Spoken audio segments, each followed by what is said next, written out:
Assalamualaikum warahmatullahi wabarakatuh. Bertemu kembali dengan Bu Lili dalam pelajaran bahasa Indonesia ya. Kita belajar bersama.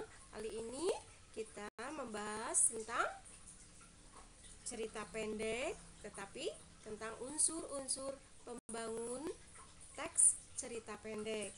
Minggu lalu kita juga sudah membicarakannya tentang cerpen, tetapi sekarang kita lebih dalam lagi membahas tentang unsur pembangun teks cerita pendek dan simpulan unsur pembangun teks cerita pendek beserta buktinya. Sebelum kita bahas lebih jauh, bagaimana kabar kalian semuanya? Sehat ya? Alhamdulillah. Dengan sehat berarti kita bisa bersama belajar dengan cermat dan bisa lebih mudah memahami apa yang Bu Lili sampaikan.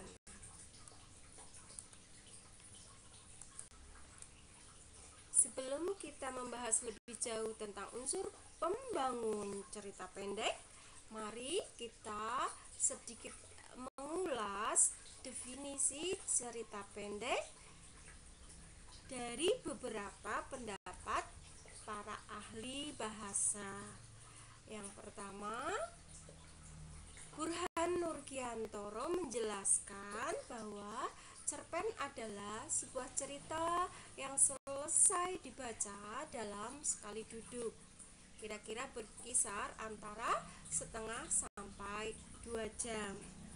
Tetapi H.B. Yasin memberi pengertian tentang cerpen adalah sebuah cerita singkat yang harus memiliki bagian terpenting, yaitu perkenalan, pertikaian, dan penyelesaian.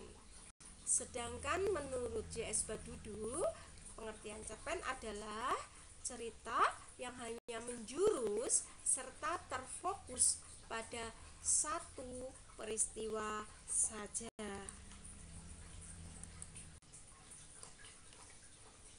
Iya, berikut mari kita bahas tentang unsur-unsur pembangun teks cerita pendek tersebut. Bahwa yang namanya unsur pembangun cerita pendek itu ada 2 macam. Ada unsur intrinsik dan ada unsur ekstrinsik. Unsur intrinsik apa pengertiannya? Unsur intrinsik adalah unsur pembangun cerita pendek yang berasal dari dalam cerita pendek tersebut. Apa saja? Yaitu ada tema, ada latar, ada penokohan, ada sudut pandang, ada alur, ada amanat. Sedangkan unsur ekstrinsik adalah unsur pembangun cerpen yang berasal dari luar. Contohnya apa? Bahasanya, latar belakang pengarangnya, nilai-nilai yang ada di dalam latar belakang atau kehidupan si pengarangnya.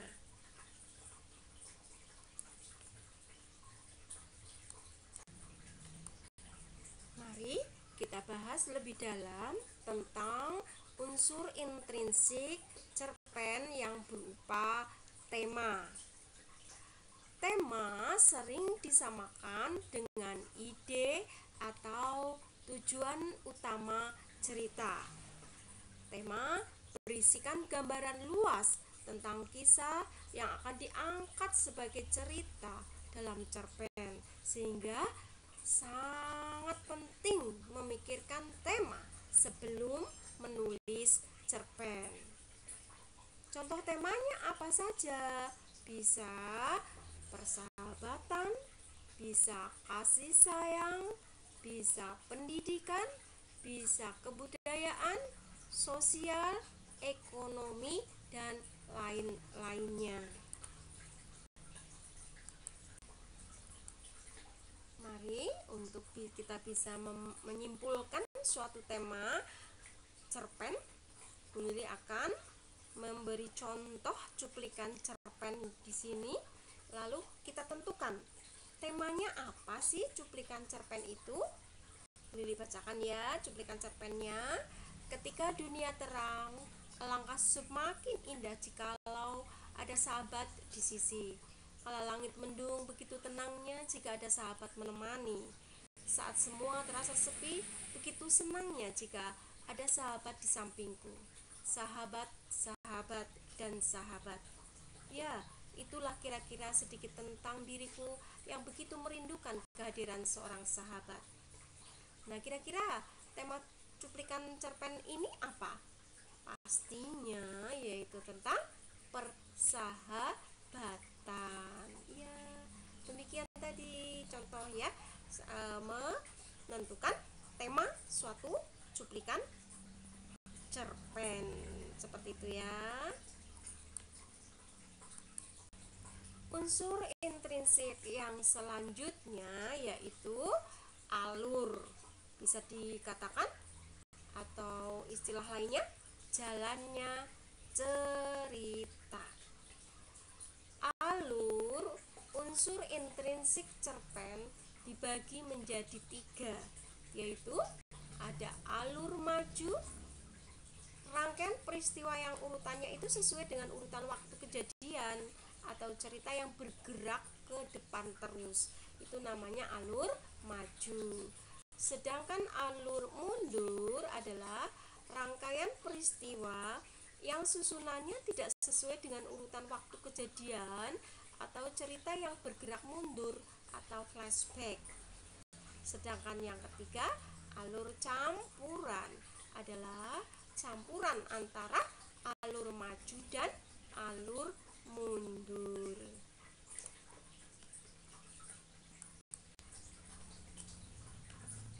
Unsur intrinsik yang selanjutnya yaitu tokoh. Tokoh dalam unsur intrinsik cerpen ini dibagi menjadi 3 karakter, yaitu tokoh protagonis, tokoh antagonis, dan tokoh tritagonis. Sedangkan yang keempat ini tokoh figuran, itu biasanya tokoh dalam cerpen yang menjadi tokoh pembantu. Ini dilihat dari segi dari sudut tokoh di dalam cerpen tersebut. Unsur intrinsik selanjutnya yaitu latar. Unsur ini mengacu pada latar waktu, suasana, dan tempat terjadinya suatu cerita.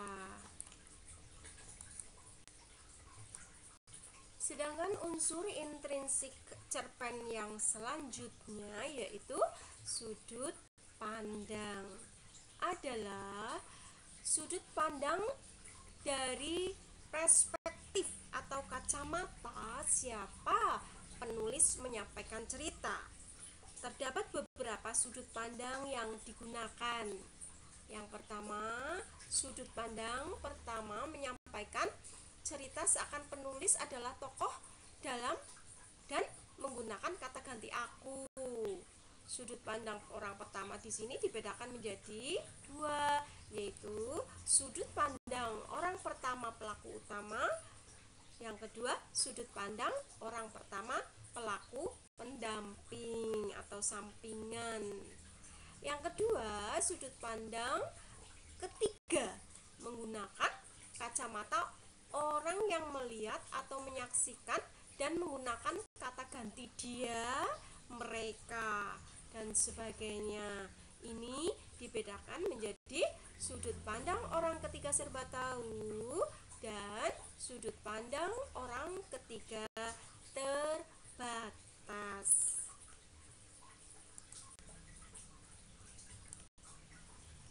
Nah, sekarang kalau diterapkan di dalam suatu cerpen, tapi di sini Bu Lili akan memberikan hanya sebuah cuplikan cerpen. Kita tentukan bersama ya.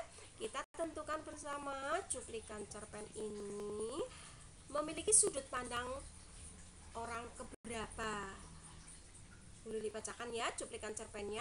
Pertandingan catur antar kelas di sekolah kami berakhir dengan Yudi sebagai juara pertama, Burhan juara kedua, dan aku juara ketiga. Sambil menimang-nimang pialanya, Yudi tertawa riang. Sudut pandang yang digunakan dalam penggalan cerpen di atas adalah sudut pandang orang pertama pelaku sampingan. Sebab apa? Di sini yang diceritakan adalah temannya yang namanya Yudi, sedangkan akunya ini hanya sebagai pelaku sampingan. Yudinya di sini sebagai tokoh utamanya. Ada Yudi disebut di sini, ada aku juga disebut belakangan. Yang pertama Yudi yang dimunculkan, ada aku tapi muncul di belakang. Yang kedua berarti itu cuplikan cerpen tersebut memiliki sudut pandang orang pertama pelaku sampingan. Nah, kalau contoh yang ini bagaimana? Aku terlalu sombong dan angkuh. Aku menghendaki manusia sempurna, sedangkan manusia hanya dapat berikhtiar dan berusaha untuk menjadi sempurna. Kini aku sadar, kemanusiaan hanya dapat dibina dengan mencintai dan bukan membenci. Sudah saja hendak merusak manusia lain, tetapi pertama kali merusak dirinya sendiri. Sudut pandang cuplikan cerpen tersebut adalah betul sekali sudut pandang orang pertama pelaku utama. Berbeda tadi dengan yang slide yang tadi, akunya disebut duluan, yang tadi tuh cuplikan cerita yang tadi, tetapi untuk yang ini akunya muncul terlebih dahulu. Ini menceritakan aku, kisahnya aku, berarti akunya di sini sebagai orang pertama pelaku utama. Seperti itu ya. Nah, kalau sekarang yang ini, pemandangan kamar Yuli cukup indah. Hiasan dinding dan poster-poster dipasang menarik. Tempat tidur selalu dibersihkan dan tertata rapi. Di samping tempat tidur terdapat meja belajar yang diberi hiasan keramik. Setiap pagi pintu kamar selalu dibuka sehingga udara segar masuk ke kamar, membuat suasana kamar sejuk. Jika cuplikan cerpennya seperti ini, yang muncul sebagai tokoh adalah nama orang, di sini disebutkan Yuli, itu pasti sudut pandang orang ketiga. Nah, tadi disebutkan sudut pandang orang ketiga ada dua, sebagai pengamat dan serba tahu. Nah, kalau yang cuplikan cerpen ini sebagai pengamat. Sebab apa? Si pengarang di sini hanya tahu apa yang dilakukan si tokoh Yuli ini. Seperti itu, apa yang dilakukan tokoh, apa itu terus diceritakan tentang situasi tempat tidurnya yang kelihatan saja, terlihat di sana tertata rapi. Terdapat juga meja belajar yang diberi hiasan keramik. Berarti si pengarang di sini sebagai orang ketiga, sebagai pengamat. Oke, berbeda lagi dengan yang ini. Pagi-pagi keesokan harinya, sebelum matahari terbit, Ninegari telah bangun dan bekerja menyediakan kopi. Di bilik tempat tidurnya tidak kedapatan Nilu Sukreni, cuma I Gusti Madetusan sudah terbangun dan berpakaian pula. Berapa kali ia mandi, kata Ninegari dalam hatinya. Nah, kalau ini sudut pandang orang ketiga serba tahu. Si pengarang tahu apa yang terjadi di dalam bilik tempat tidur Ninegari, tidak kedapatan Nilu. Dia bisa juga tahu tentang apa yang disampaikan dalam hatinya. Nah, jadi di sini sudut pandangnya adalah sudut pandang orang ketiga serba tahu. Memang sudut pandang atau pembahasan tentang sudut pandang itu sulit sekali. Jadi dengan dicontohkan seperti ini sama Bu Lili, kalian akan lebih jelas lagi dan bisa membedakan ya antara sudut pandang orang pertama dan orang ketiga. Ya, unsur intrinsik yang selanjutnya setelah sudut pandang kita bahas bersama yaitu tentang amanat. Amanat adalah pesan moral yang terdapat dalam sebuah cerita. Amanat tidak hanya diberikan di bagian akhir cerita, namun juga bisa diambil dari bagaimana pembawaan tokoh serta karakter. Ya, perlu ditekankan bahwa amanat adalah pesan moral yang disampaikan dalam sebuah cerpen tersebut. Demikian tadi pembahasan tentang unsur intrinsik cerpen. Bu Lili berharap agar pembahasan tentang unsur intrinsik tadi bisa membantu kalian dalam memahami materi ini. Sebelum Bu Lili akhiri, tetap kalian jaga kesehatan, tetap tekun belajar, taati nasihat orang tua kalian, dan tetap jadi kebanggaan orang tua kalian. Bu Lili akhiri, wassalamualaikum warahmatullahi wabarakatuh.